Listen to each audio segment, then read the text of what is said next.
বাংলাতে নয়, রোমান স্ক্রিপ্টে ককবরক ভাষায় পর্ষদ পরিচালিত পরীক্ষার উত্তরপত্র লেখার দাবিতে টিএসএফ এর সড়ক ও রেল অবরোধ নিয়ে এবার মুখ খুললেন কংগ্রেস ও সিপিআইএম দলের রাজ্য শীর্ষ নেতৃত্ব। এই জটিল পরিস্থিতির জন্য রাজ্য সরকারকে দায়ী করে অবিলম্বে সমস্যা সমাধানের জন্য প্রয়োজনীয় উদ্যোগ গ্রহণ করার দাবি জানালো সিপিআইএম রাজ্য সম্পাদক ও প্রদেশ কংগ্রেস সভাপতি।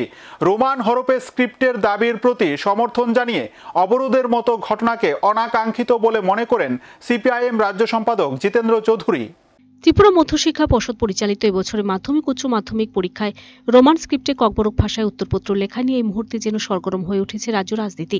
এই অবস্থায় ধারাবাহিক আন্দোলন কর্মসূচির পর এবার সরাসরি রাস্তা রেল অবরোধের সিদ্ধান্ত নিল তিপ্রামথা ছাত্র সংগঠন ত্রিপুরা স্টুডেন্ট ফেডারেশন তথা টিএসএফ।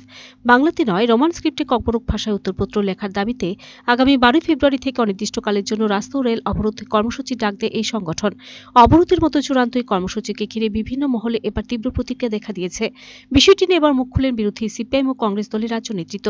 সিপিআইএম দল রোমান স্ক্রিপ্টে ককবরক ভাষায় উত্তরপত্র লেখার দাবির প্রতি পূর্ণ সমর্থন জানালেও অবরোধের মতো আন্দোলন কর্মসূচিকে অনাকাঙ্ক্ষিত বলে মনে করেন। শনিবার এই প্রসঙ্গে সিপিআইএম রাজ্য সম্পাদক জিতেন্দ্র চৌধুরী রাজ্য সরকারকে তোপ দেগে বলেন, রোমান স্ক্রিপ্টে ককবরক ভাষায় উত্তরপত্র লেখার বিষয়ে পর্ষদ সভাপতির বক্তব্যের মূল নায়ক হল রাজ্য সরকার ও শাসক দল। তাদের ষড়যন্ত্রহীন মানসিকতার কারণে একটা বিকশিত ভাষাকে দুর্বল করার জন্য অপচেষ্টা।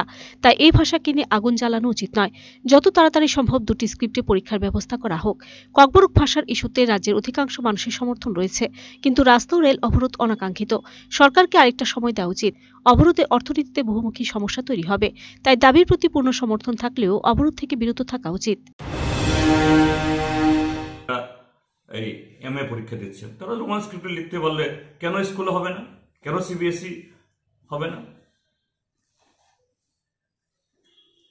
ইউজিসি ইউনিভার্সিটি গ্রান্ট কমিশন যদি রোমান স্ক্রিপ্টকে এই রিকগনাইজ করে, কেন সিবিএসই করবে না? এটা সমস্ত অদ্ভুত যুক্তি, অসত্য। যে ছাত্র সংগঠন এই রাস্তা রুখো এবং রেল রুখো জানিয়েছে, আমি তাদের প্রতি আমাদের সংহতি জানিয়ে বলব, এই দাবির প্রতি ত্রিপুরার সংখ্যাগরিষ্ঠ মানুষের সমর্থন আছে। সবাই সমর্থন করে মনে প্রাণ আন্তরিকভাবে। কিন্তু রাস্তা রুখো এবং রেল রুখো এটা একেবারে এক্সট্রিম ডিসিশন। আমি এরকম আন্দোলন করা যায় না, করা হয় না কথা বলছি না, কিন্তু রাজ্য সরকারকে আর একটা সুযোগ দেওয়া দরকার এবং তারা রাজ্য সরকারকে আলটিমেটাম দিয়ে, কারণ এই মুহূর্তে রেল রোকো রাস্তা রোকো হওয়া মানেটা কি, আমাদের অর্থনীতি এরকম একটা এই স্থল বেষ্টিত রাজ্যে এটা বহুমুখী তার সমস্যা তৈরি হবে। এর থেকে বোধহয় বিরত হওয়া একটু ভালো হবে। তবে তাদের এই দাবির প্রতি আমাদের পূর্ণ সমর্থন আমরা করছি এবং রাজ্য সরকারকে এ থেকে পিছিয়ে আসার জন্য কথা বলছি।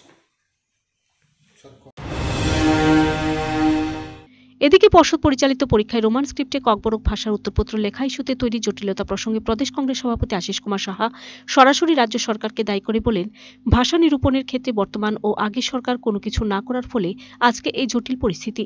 কংগ্রেস মনে করে আন্দোলনকারীদের সাথে কথা বলে কোন হরফে তা গ্রহণ করা হবে নির্ধারণ করা উচিত। রাজ্যের আদিবাসীদের এই দাবির প্রতি কংগ্রেস দলের পূর্ণ সমর্থন রয়েছে। ভারতবর্ষের বিভিন্ন জায়গায় এই স্ক্রিপ্ট নিয়ে নানাভাবে আমরা দেখেছি যে এগুলি দাবি দাওয়া আকারে আসলে এই দাবি দাওয়াগুলি নিরসনের ক্ষেত্রে রাজ্য সরকার একটা ভূমিকা নেয়।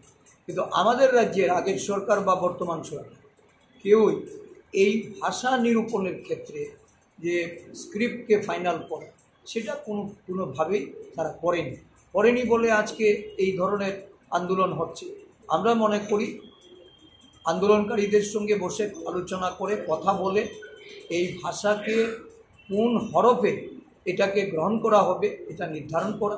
কারণ বর্তমান সরকার তারা একসময় দেবনাগরী ভাষার কথা বলেছে, তো আমাদের অধিকাংশ বিভিন্ন রাজনৈতিক দল বলুন, ভাষা কমিশন বলুন, তাদের যে রিকমেন্ডেশন সেটা হলো রোমান উপজাতিদের দাবি মেনে রোমান হরফে যদি এটা চালু করা যায় তাহলে এই ধরনের আন্দোলন করার রাজ্যের প্রয়োজনীয়তা থাকবে না। রাজ্য সরকারকে এর দায়ভার নিতে